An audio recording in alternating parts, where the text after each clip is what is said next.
Ici, on parle de la naissance de Jésus. Il y a un problème dans ce test. Il m'a dérangé toute la nuit. Et dans les 30 minutes qu'il m'a donné, j'aimerais partager avec nous. Je ne sais pas si c'est ma responsabilité d'apporter la solution face à ce problème qui m'a dérangé la nuit.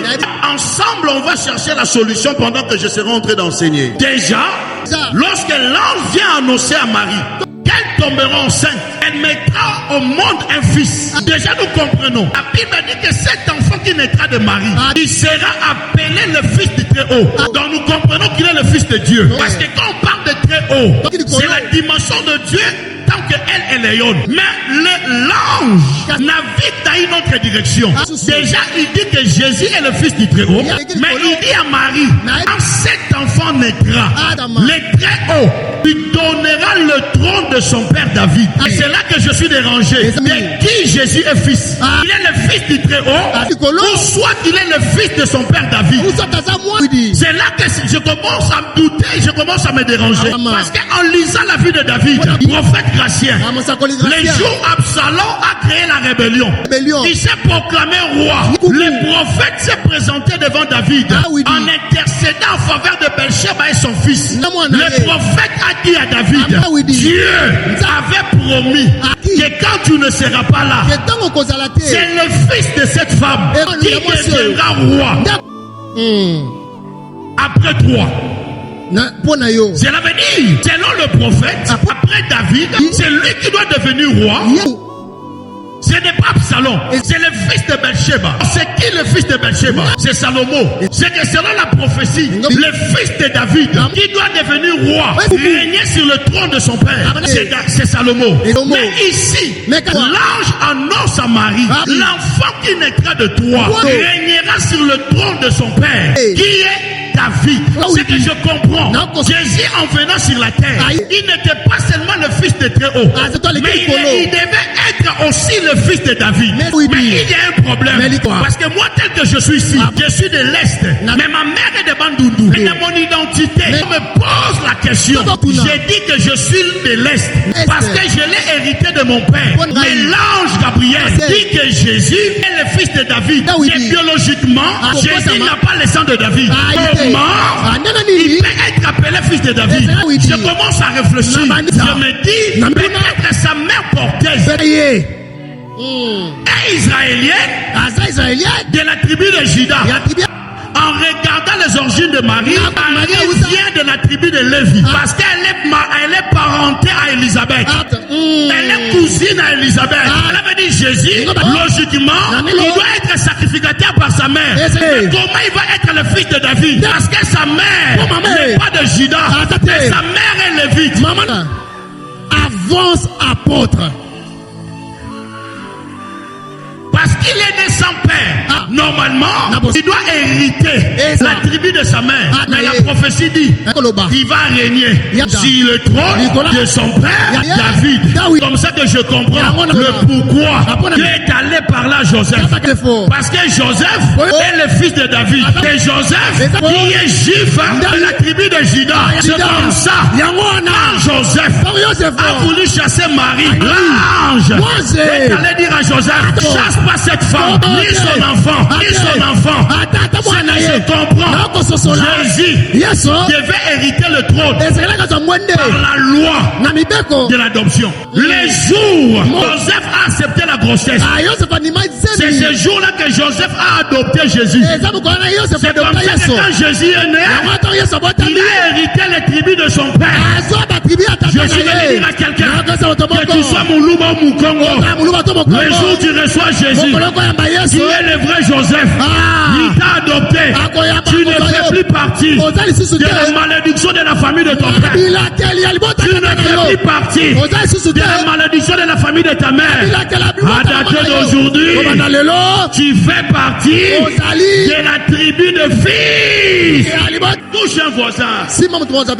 La loi de la famille ne peut rien sur toi. La loi de la famille ne peut rien sur toi. Car tu as été sauvé par l'adoption. Car tu as été sauvé par l'adoption. Jésus Yesu est devenu le lion de la tribu de Juda akomi kosi ya ekolo ya Juda. parce que Joseph avait accepté la grossesse. Po Yosefu andimaki zemi. Mais il y a un problème. Mais likambo mosusu evandi wana. David, quand il mourait, Dawidi to abandaki kokufa.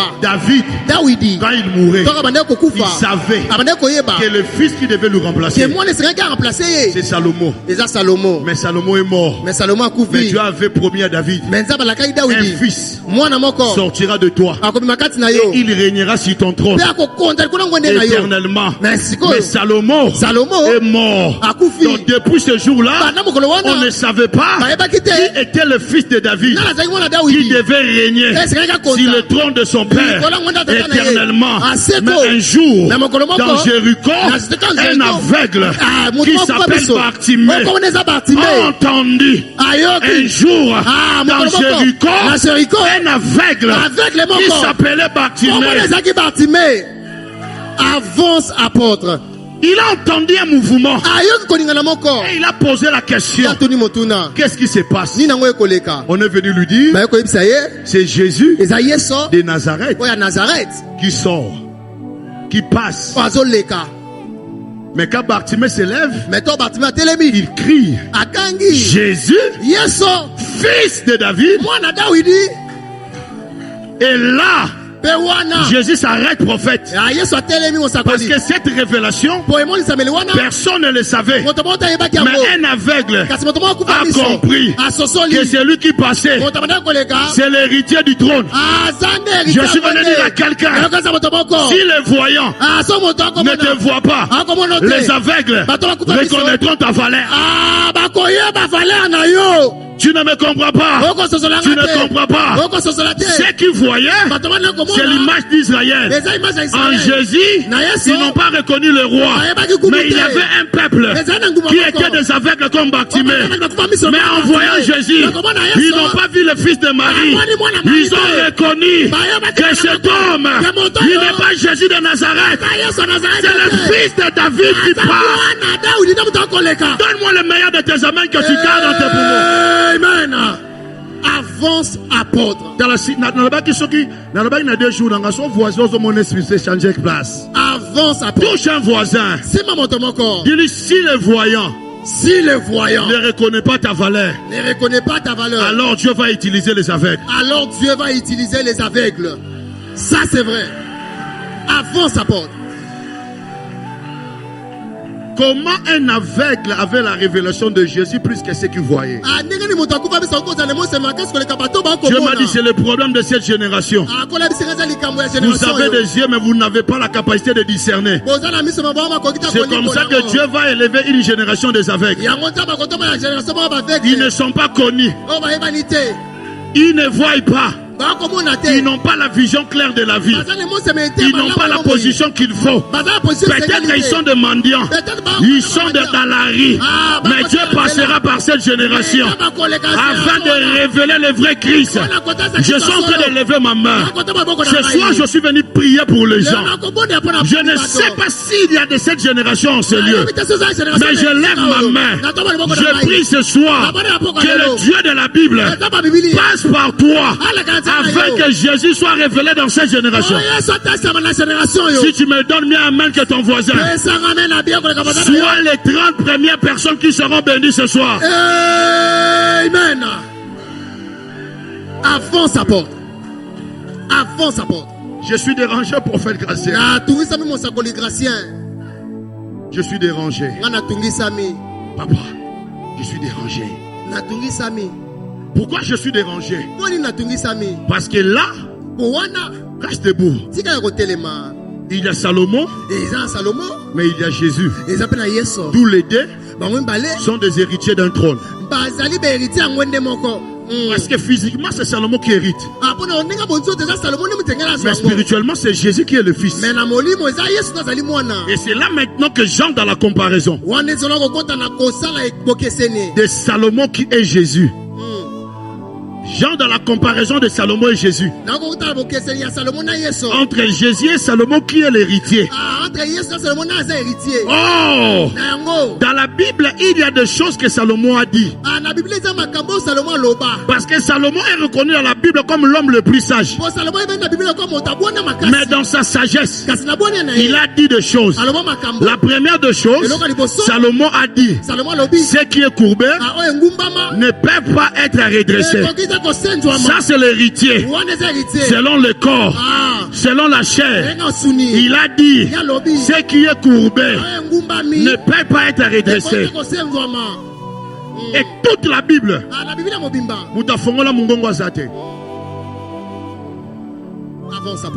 et comme même adage à mes parents quinois, mes parents bantou, moi, j'étais sur le tengami, c'est Salomon. Salomon avait dit, ce qui est courbé ne peuvent être redressés. Mais un jour, l'héritier du trône, Jésus, est entré dans la synagogue. Et là, il a vu une femme qui avait le dos courbé. Oh mon Dieu, mon roi! Mon Dieu, mon roi! Mon Dieu, mon roi! Je suis venu dire à quelqu'un qui est Salomon.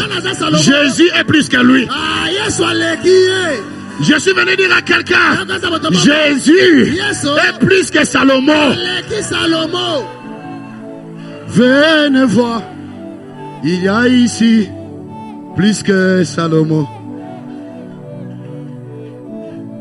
Les hommes ont parlé, mais jamais comme cet homme. Là-bas. Venez voir, il y a ici. Yaya, Salomon peut représenter le loi de ta famille. Je suis venu te dire, Jésus est plus puissant que le loi de votre famille. Jésus rencontre cette femme courbée. Jésus regarde la femme homme de Dieu. Il dit, cette femme, elle aussi, elle est la fille de David, que le diable a rendu captif. Jésus redressa la femme. Et Jésus dit, il y a ici plus que Salomon. C'est que Jésus voulait leur dire, le vrai héritier n'était pas Salomon. Le vrai héritier, c'est moi. Je suis venu t'annoncer, Jésus est capable de redresser ce qui était courbé dans ta vie. Donne-moi le meilleur de tes amens. Amen. Avance, apôtre. Est-ce que je peux avancer?